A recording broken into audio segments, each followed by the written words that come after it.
And now, The Federal Drive with Terry Gerton, sponsored by GEHA. Welcome to The Federal Drive on Federal News Network. It's Thursday, February 12th.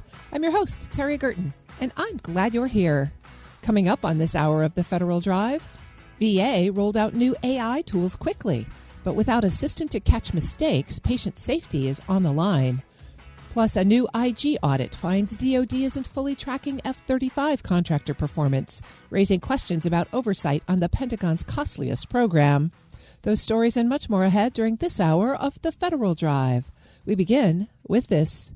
The Central Intelligence Agency is lifting the veil on some acquisition reform priorities. Earlier this week, the CIA announced a new acquisition framework that focuses on speed and innovation. The agency says it wants to better harness cutting-edge commercial technologies.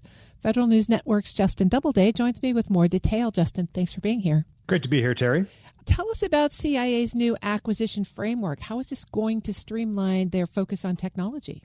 Yeah, the goal here for the CIA is all about speed and really tightening the partnership between the CIA and America's private sector. You know, this is not a new priority for the CIA necessarily, but what is new here is they're saying that essentially all acquisitions are now all about speed and really reducing the time between when the CIA defines a mission requirement and when new tech receives operating authority. So that's something that we've heard a lot about in the Defense Department space, kind of speeding up that time to meet the requirement and getting tech in the hands of operators a lot faster. You have to go back to CIA Director John Ratcliffe's testimony during his confirmation hearing last January. He talked a lot about how important technology is to the CIA's human intelligence mission. Here he is talking a little bit more about that. As a target, technology is more important than ever. Whether it's understanding our adversaries' capability in AI and quantum computing, or their developments in hypersonics and emerging space technologies, or their innovations in counterintelligence and surveillance. The recent creation of the agency's Transnational and Technology Mission Center was an acknowledgement of that fact. But much more has to be done because our adversaries, and one in particular that I will discuss now, understand that the nation who wins the race of emerging technologies of today will dominate the world of tomorrow. And Terry, just to clarify, you might have guessed the adversary he was about to talk about was China, and that is certainly driving a lot of the CIA's competitive efforts on technology here.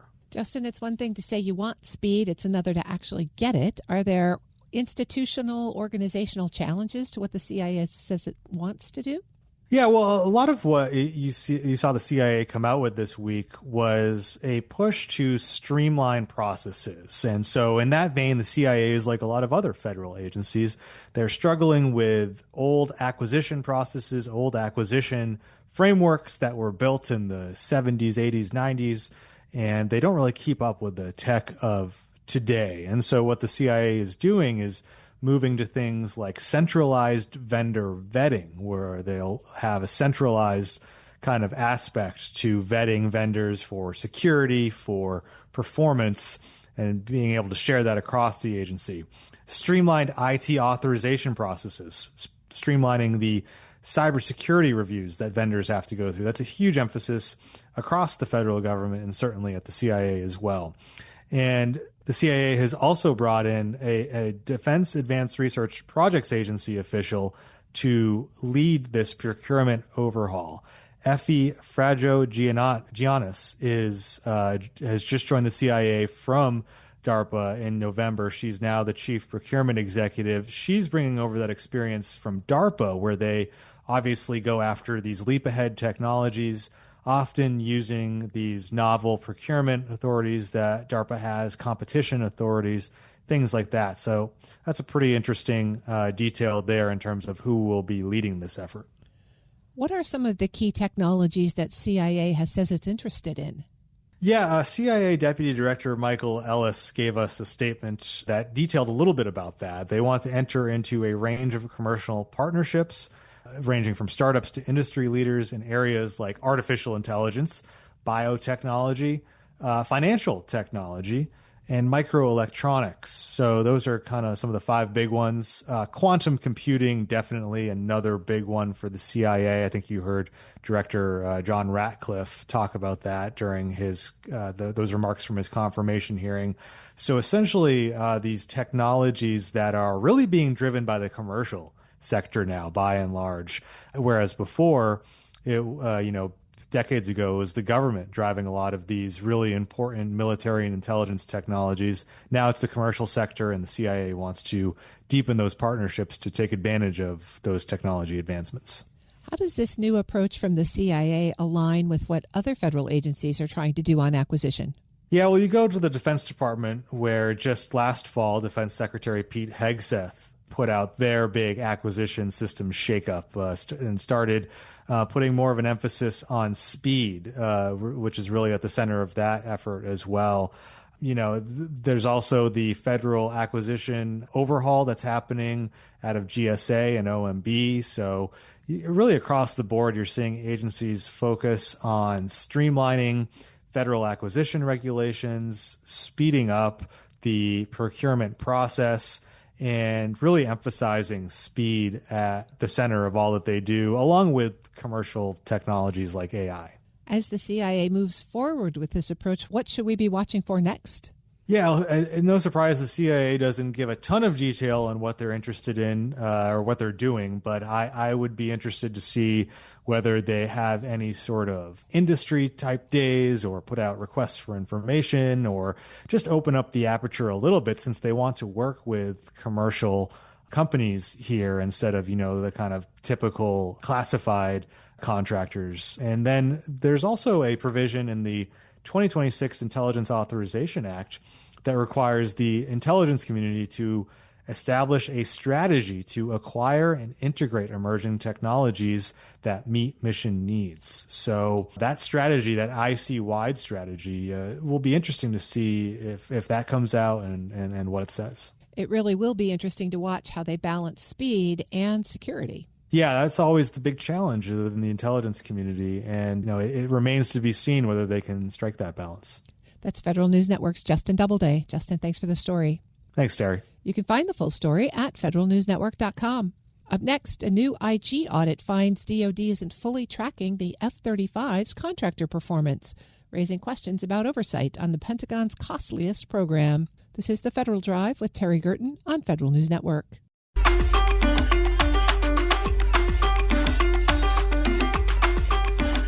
Welcome back to The Federal Drive with Terry Gerton on Federal News Network. The F-35 is the Pentagon's most expensive weapons program, and the department relies on contractors to keep it performing as promised. But a new DoD Inspector General audit says the department isn't consistently tracking or documenting that performance, leaving gaps that affect cost, schedule, and readiness. We'll look at what the auditors found and what DoD is doing about it with Chris DePero, Supervisory Auditor and Program Director in the Department of Defense Office of the Inspector General. Mr. DePero, it's great to have you on the show. Thank you. Appreciate the opportunity. Let's start at the top. What did this audit set out to examine when it comes to how the Defense Department provides oversight of the contractors on the F-35 program? Sure. The objective of our report was to assess the department's oversight of Lockheed Martin's performance on the air vehicle sustainment contract. And that's the contract that the department uses to sustain sort of the global fleet of the Joint Strike Fighter aircraft across the world. It was important for us to start this project when we did because the department was in the middle of negotiations with Lockheed Martin. And we were hoping, through our audit and through our findings and recommendations that we could provide some information to the department that they could consider or use during negotiations with Lockheed Martin, or after the contract had already been signed, maybe that's something that they can incorporate at a later date. Was there any history here that really raised a red flag that you were concerned about going into the audit?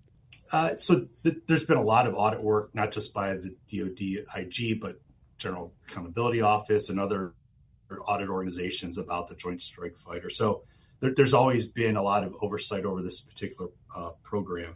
One of the reasons we got in when we did was the length of the negotiations that were taking place for that next sustainment contract. that signing had been delayed. There were a lot of negotiations going on with Lockheed Martin. So it sort of gave us an opening to get in early and again, try to provide some information to the department that they could use or consider since it was still ongoing. So walk us through your findings. What really stuck out about how DoD monitors contract performance, especially in this program? So our overall finding was that the department did not adequately oversee Lockheed Martin's performance on the sustainment contract. And I want to point out the program was monitoring performance by Lockheed Martin, but the reality was that they weren't always taking accountability or enforcing accountability on Lockheed Martin as it related to their performance. There's just a couple of areas when we talk about oversight where we felt the department fell short. And one of those was having the right type of performance metrics and requirements in the contract. And when you have the right type of performance metrics in the contract, that allows you to better hold the contractor, Lockheed Martin, in this case, accountable to those. So making sure you have the right type of performance metrics. And then the other part of that was making sure that you have the right type of structure and the right type of resources necessary to provide oversight over a contract. It's as large and complex as this one is. Sounds like they were noticing where performance differed from the metrics, but not really doing anything about it.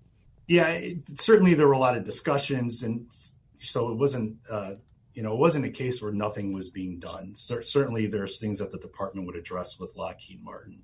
But when it comes to the contract itself, we were sort of limited in what we could hold them accountable to based on what was or sometimes what was not in the contract. And a good example of that is in our report, we sort of lay out a history of the different types of performance metrics that were in contracts through the years. And early on, you might have had performance metrics that related more operationally, the availability of aircraft, the availability of fully mission-capable aircraft. Over time, because of issues that they had enforcing some of those, they were ultimately taken out. And now it's really focused on primarily supply and how long it takes Lockheed Martin to provide inventory and provide supply to the fleet. What's the real-world consequences of that change in perspective in the contract and also the gaps that you noticed in oversight? Sure. So some of the real-world impacts really comes down to planning, to budgeting, and to operations. One of the issues that we've had in terms of the operational performance metrics versus what's in the contract is that they aren't aligned. So Joint Strike Fighter customers, whether it's the Air Force, the Navy, other partner nations, they may have very specific operational requirements, again, related to how many aircraft are available and things like that. But that's not what Lockheed Martin is actually held accountable to. Again, with the current contract, they're held accountable to, in terms of performance metrics, certain aspects related to supply. There's a lot of requirements in this contract that for a lot of administrative things and reporting items. So there's a lot in there, but when you just sort of whittle it down to the accountability piece and how it relates to the real world, which is operations and the ability to fly missions, that's where we saw the disconnect. I'm speaking with Chris DePero. He's Supervisory Auditor, Program Director, Department of Defense, Office of the Inspector General. Let's come back to the findings and perhaps get into a little bit of the recommendations. What should effective oversight look like in a program that's as large and complex as the F-35? Yeah, so again, as large and complex as the Joint Strike Fighter program is, you would hope that any type of oversight is comprehensive. And by that, we would expect the program to utilize sort of all the resources available to it within the department. So in addition to the Joint Program Office, that's the office that's responsible for managing the Joint Strike Fighter. They're providing oversight. It's their contract. They have all the contractual responsibilities to provide oversight. There's other organizations within the department that also help. Defense Contract Management Agency, Defense Contract Audit Agency. So there's other organizations and resources that we would hope that they would incorporate and use. And they do in the case of this contract. When we talk about best practices, not just best practices, but regulations would tell you that for a large and complex contract such as this, that you really need to take time to tailor the oversight structure to make sure it's appropriate for the complexity that this program brings. And that way you ensure that you have the right type, not just structure, but the right type of resources to provide adequate oversight. And one of the issues that we discuss in our report is that the Joint Program Office didn't effectively utilize contracting officer representatives when overseeing Lockheed Martin's performance. And contracting officer representatives are sort of your eyes and ears on the ground. So they're representatives at the bases and that sort of sit with Lockheed Martin, wherever Lockheed Martin is providing some type of service. And so we go into detail in our report of how they could better utilize those contracting officers, and do they have enough contracting officers, things of that nature, just to make sure that they have the appropriate amount of oversight. There's been a lot of attention recently on a new executive order that argues that the large defense primes are underperforming and not being held accountable. Do you think that the findings here reinforce those presuppositions, or is it a narrower finding related specifically to the management of this program? So our report focused solely on the Joint Strike Fighter. So I wouldn't want to comment on sort of Lockheed Martin as a whole, because obviously they do provide a lot of services on a lot of different programs to the department.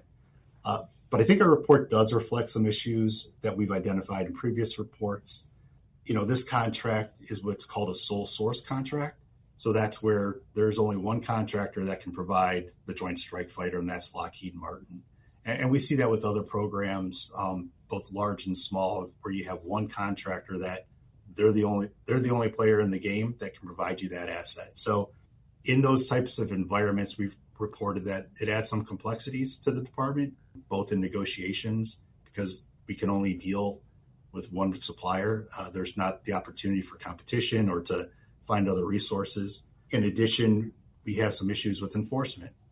If we're trying to enforce something and that contractor doesn't agree, they don't have to sign things. So obviously, if that can create delays in contracting, it can create delays in operations and things of that nature. So, the sole source environment is obviously something that this program has exhibited and we've reported on in the past.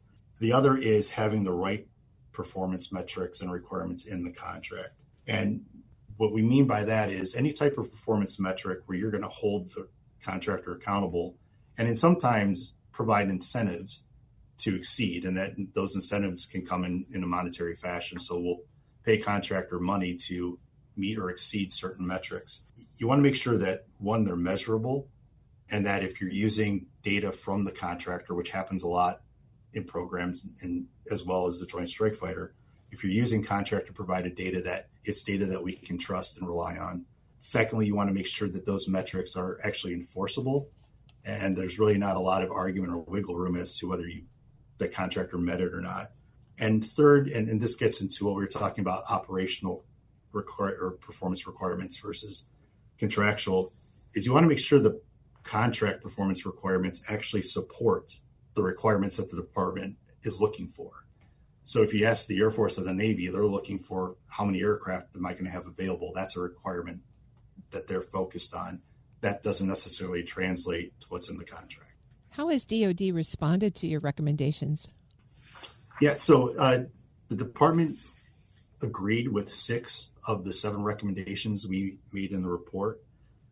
So for the 6 recommendations that they agreed to, they are taking efforts to implement things and work towards things such as a workforce study, as I mentioned before, related to the contracting officer representatives. In addition, we made a recommendation for them to better align the roles and responsibilities in the contract for those contracting officer representatives to what they're actually doing on the ground. Because we did sort of identify through interviews with those individuals that there was sometimes a disconnect on what they thought they needed to do versus what they're actually being required to do. And then they're also, one of the recommendations that we also made that they agreed to is really just enforcing requirements that are already in the contract. So, we've identified requirements where just over time, for probably a whole lot of different reasons, things weren't enforced, which the longer that went, the more issues it created, to current day. There is one recommendation that they did not agree with, and that's our recommendation to include specific operational requirements in the contract. And so they didn't agree with that. And in part, their response was that now that the contract is in place, to go back and renegotiate some of these very specific operational requirements, that it would lead to long delayed negotiations and could interrupt operations, things of that nature. So we are still waiting on some additional comments from the department related to that. But part of our response that's included in the report is there are opportunities to sort of waive those requirements if necessary. So there's an agreement that the Joint Program Office has with the JSF customers, so all the partner nations, Air Force, Navy, Marine Corps. They all have their requirements, and there is an agreement that they signed with Joint Program Office that said, hey, we need these requirements in the contract. And so over time, they've learned that maybe it's not necessarily appropriate for all of those to be in there. And there's a simple way to get out of it, and that's you issue a waiver. But that's something that they've not done yet. So that was simply our response is, there are opportunities for you to sort of not comply with that appropriately, and that would be to get the waiver. What will you be watching to tell whether or not DOD's made progress against these issues? So we're going to be looking at some of the actions that the Joint Program Office takes regarding the contracts, any contract modifications or changes to the contracts that they were to make that would impact some of the recommendations we've made. There is some program documentation that we will be monitoring and getting copies of and requesting as they develop the workforce study plan. So as they develop those results, we'll get those to see how they're implementing those. In addition, working with other oversight agencies, we're going to be following up on, are they actually enforcing some of the requirements that are already in the contract, and making sure that they're complying with that as well. I've been speaking with Chris DePero. He's Supervisory Auditor, Program Director, Department of Defense, Office of the Inspector General. Thanks so much for sharing this update with us on this important program. Thank you. We'll post this interview at federalnewsnetwork.com/Federal Drive. Listen to the Federal Drive on your schedule. Subscribe wherever you get your podcasts. Still to come, federal employees have new rules, new documents, and new timelines to keep an eye on this year. But first, VA rolled out new AI tools quickly, but without a system to catch mistakes, patient safety is on the line. You're listening to the Federal Drive with Terry Gerton on Federal News Network.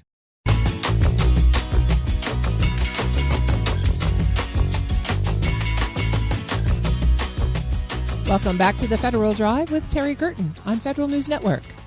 A new review shows VA clinicians are using AI tools for documentation and decision support, but there's no system in place to detect mistakes or respond to risks.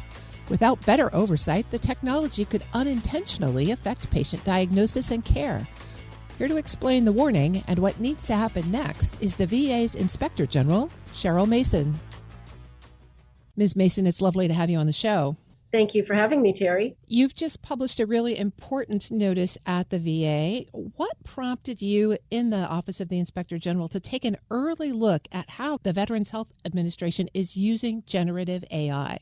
Well, Terry, we've been looking, the OIG's been looking at AI in the department since late 2023.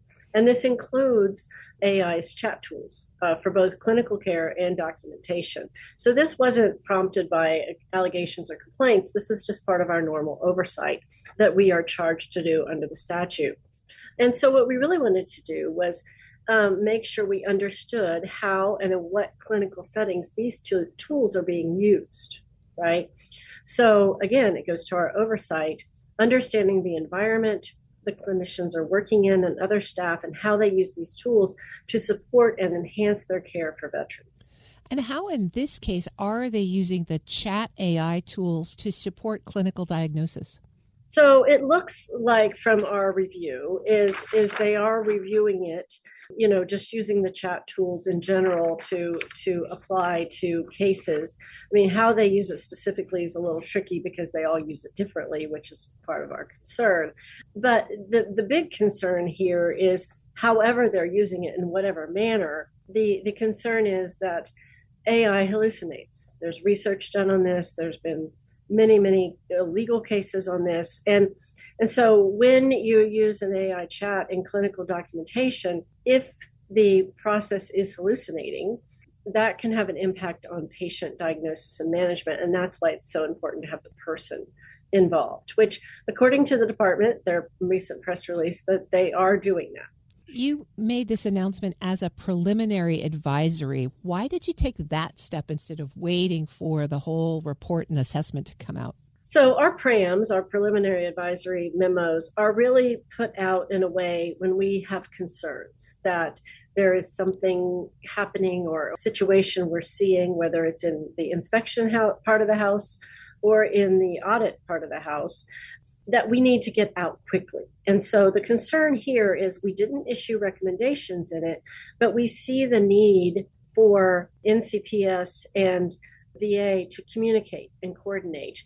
And so we really want the USH to take a look, the Undersecretary for Health, to really take a look and really evaluate the need for integration of AI-related risk monitoring. This goes, really our concern here goes to how they're qualifying the risk monitoring of using AI and if they're categorizing it the right way. It should be, in our viewpoint, we recommend that it should be listed as a high impact issue when there's challenges or issues with the AI and chat tools, and that would raise its level of paying attention to it, put it at higher risk. And currently, the VHA and VA do not have it categorized as a high impact. And so our concern is there's a lack of control or oversight here on the AI tools, the chat tools particularly. One of the acronyms that you included in that last response was NCPS, which is the National Center for Patient Safety. Talk to me about who that is inside the VA architecture and what role they should be playing here as AI might roll out into clinician practice. So patient safety is extremely important in the department.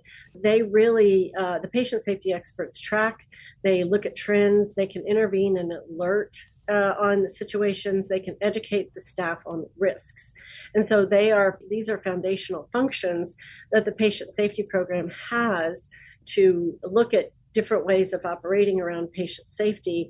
And that's where our concerns come in, is because patient safety really isn't, these are not listed as high impact issues when there's chat problems, the AI chat issues or safety issues. They're really not tracked as an AI tool is not being tracked as a patient safety issue. I'm speaking with Cheryl Mason. She's the Inspector General for the Department of Veterans Affairs. So with that as background, let's go back into sort of an organizational assessment here, because VA's been standing up new AI policies over the past year. And yet what you found here indicates that perhaps not everybody who ought to be at the table has been at the table, especially when it regards deploying AI in cases of patient safety. Are there new guardrails that you think are necessary or new processes to make sure that VA really takes a comprehensive approach as it's putting new AI policies into place?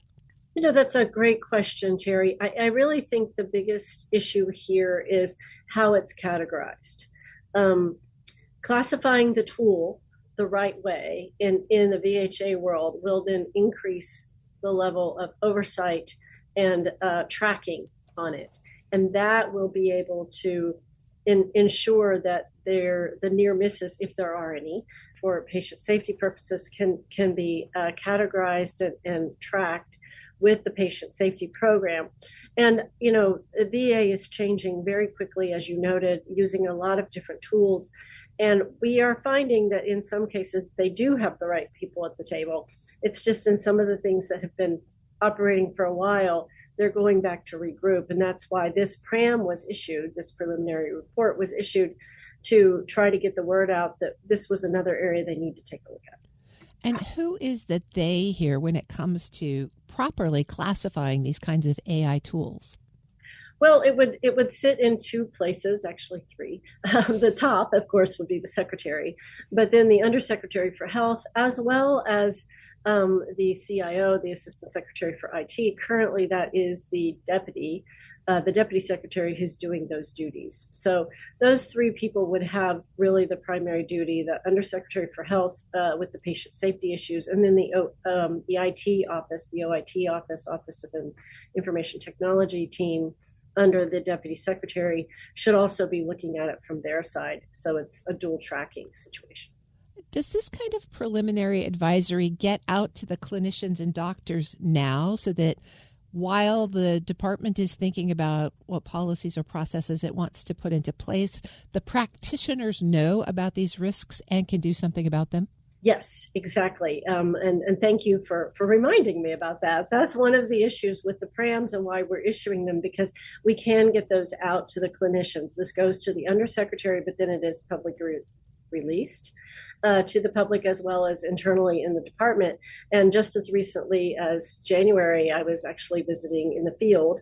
And one of the facilities I was visiting noted that one of our previous PRAMs was very helpful in getting information to them so they could react to it and think about it differently. So yes, this also gets the information out to the field quickly. We don't have to wait for the full report. We can give you a heads up, an alert, say, hey, pay attention to this, be aware that, we might need to pay a bit more attention to the helpful tool that AI can be, but make sure there's human engagement. And I know while we're waiting for the report and the official recommendations, they'll come out later.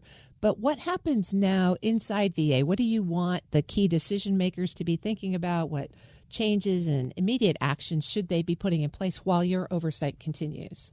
Well, really, the focus is for the Undersecretary for Health to really take on that conversation and coordination with the patient safety team, just to make sure that we're looking for the integration of the AI-related risk monitoring into the existing patient safety programs they have. They already have great patient safety programs for risk.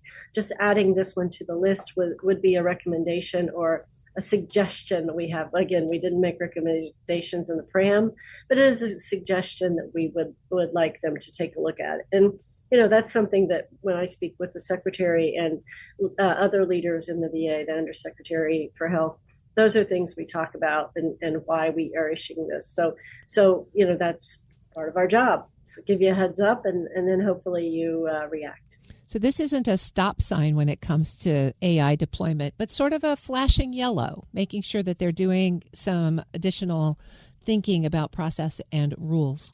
That is well put, Terry. That's exactly what it is. It's a flashing yellow. It's a caution. AI can be a great tool and should be used as a tool. And that is what we're advising the department.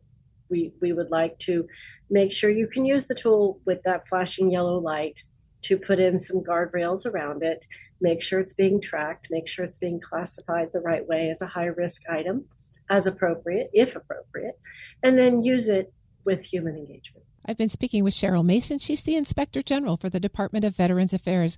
Really appreciate you sharing this important finding with us. Thank you, Terry. I really appreciate your time, and thanks for having me on to talk about this.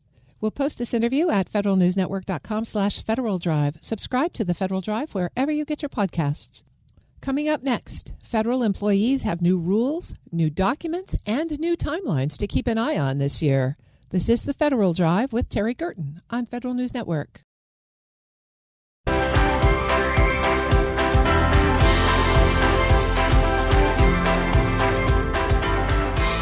Welcome back to the Federal Drive with Terry Gerton on Federal News Network. Accessing the right tax forms, tracking changes to 2026 pay and TSP contribution limits, and navigating the retirement backlog are all hitting federal employees at once. We'll walk through what's new, what's changing, and what to expect as the year unfolds. Joining me is federal benefits expert Tammy Flanagan. Tammy, it's great to have you on the show. Well, Happy New Year, Terry. I'm glad to be back in this new year with so much going on. Well, there is a lot going on. So let's take them kind of one topic at a time. According to the IRS, we are now in tax filing season for 2026. For people who retired in 25 or for people who've been retired a long time and forgot, because you only file your taxes once a year, what do they need to know about their retirement and TSP statements for tax filing purposes? Yeah, I've been getting a lot of emails from people saying, when are they going to be out? When am I going to get it in the mail? Well, a lot of this is going to be coming through email. If these agencies have your email address, you can always request them by mail. So you can contact, if you can get a hold of them, to get your 1099 sent to you if you haven't received it. But a lot of these forms aren't going to be available online until February. So I was reading from, this is the TSP. And it says you can expect it, download your copy of the 1099 form. This is from Social Security as well. So yeah, they're all coming out right now. So just be a little bit patient. They should be out within the next couple of days. That means you've got to go find your login information to find them, right? Yeah, a lot of this is on login.gov. So if you have that down pat, which is really nice that now you can access a lot of these sites using that one address. So I think that's a big improvement. But yeah, you're right. You got to remember those passwords. I'm not going to tell you where I store mine. Let's think forward into 2026 because there are some new pay rates. There are some changes to TSP. Walk us through what the new rules are. Yeah, well, the pay rate increase was nothing to really write home too much about. It was a 1% across the board increase.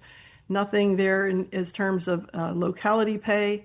I was noticing in the Washington, D.C. locality area, the maximum GS pay rate is now up to $197,200. That's the most you can make if you're on the GS pay scale, which means you max out at a GS 15 step 5.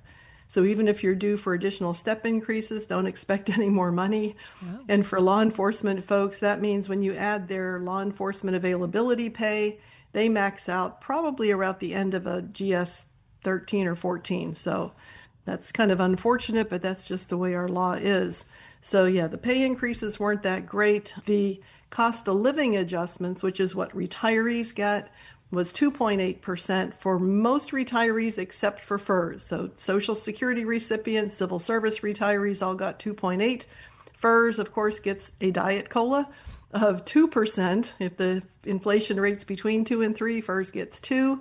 And for those recent retirees, if you left the government and you were under age 62, your COLA is not going to be coming until after you reach age 62.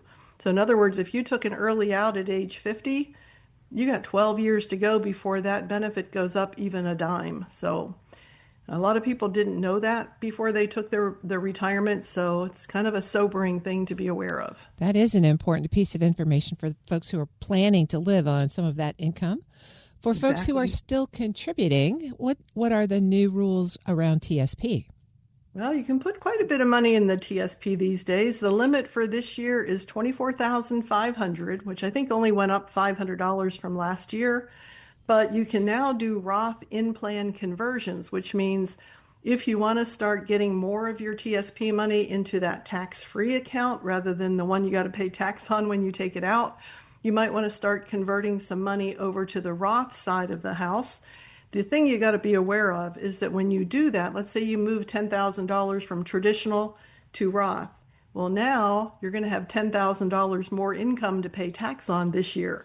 And that's not going to come out of that conversion. You've got to pay that out of your other money.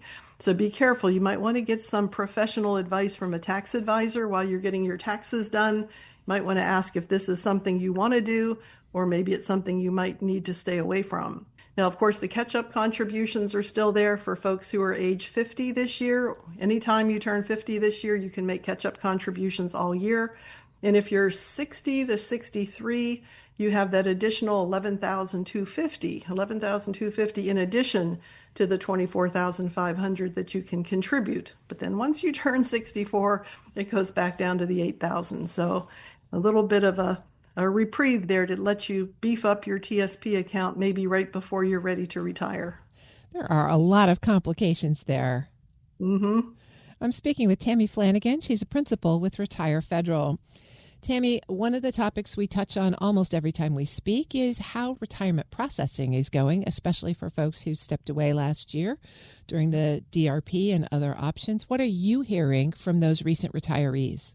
Well, what I'm hearing is you can throw the old processing schedule out the window right now because everything is kind of bogged down in this volume of retirement cases that need to be processed.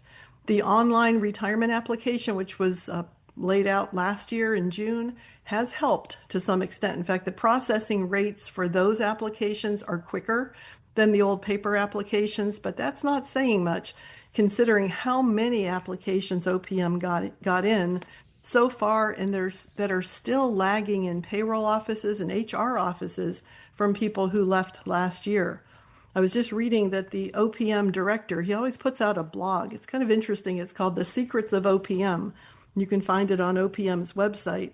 But he was talking about this and saying that they are still waiting on 107,000 applications that are in that ORA pipeline that haven't come to OPM yet from last year. Yeah, that's really important point, because we talk about the backlog and we assume that it is happening at OPM, but so much of the holdup is actually in agency HR offices who were themselves reduced in the staffing cutbacks from last year. Yes, it was horrible. I've been getting quite a few emails from people who are just confused, concerned, maybe a little bit worried about when their money's going to start rolling in, because if that application is still in payroll or even HR, you're not getting money from OPM yet. So I got just one example of this, but there's many.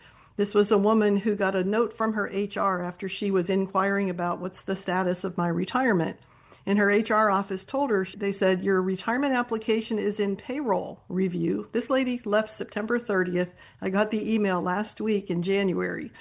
She said, the National Finance Center is currently 60 to 90 days behind due to the increased volume of September retirements. Your case was finalized in our HR office in November, end of November, which means the 90-day mark for NFC wouldn't be up until February 19th, which means it's not even going to go to OPM until towards the end of next month. So she said, the good news is your case was assigned to someone in payroll, so you should start to see movement soon. That's a tiny silver lining there. Exactly. So she'll be looking at 6 months or more before she gets even that first kind of catch-up retirement check. That's right. And the sad news is that I think a lot of people don't realize this, but you pay tax on money when you receive it. For instance, I was getting emails also from people who got their first OPM 1099, and it didn't have their December payment on it. And they thought maybe they made a mistake. Well, your December retirement check doesn't get paid till January, so that won't be on your 1099 until next year for 2026. Well, the same thing for those back payments that these folks who left in September are going to wait for. Now it's 2026. So when the OPM does send them that back pay that they're owed for the October, November, and December payments, that's received in 2026, which means it's taxable this year, added to everything else they might be having to pay tax on for this year. Wow. So that takes us right back to the beginning when we're talking about tax season and all of these kind of hidden surprises that people didn't know. For folks who are kind of in this limbo state, retired but still waiting, what advice do you have for them right now about how to be thinking about so many of these different considerations? Yeah, so on the different websites, whether you're at socialsecurity.gov, tsp.gov, or opm.gov, you can find you can find everything that I just told you about on those websites. You might have to dig a little bit and look down some of the drop-down menus, but you can be pretty much apprised of the facts and the figures on those sites. And of course, listening to broadcasts like the one you do is a real help to employees who are not sure who to turn to, can't get a hold of somebody when they try to call them. So happy that we have these services that provide the news and information that employees do need. I guess it's also a good time while you're on those websites to check your data and make sure it's all current, right? Yeah, so you want to make sure your address is up to date. So anyone who might have moved right after they retire, you want to update your address, not just with OPM, but with Social Security and also with the TSP.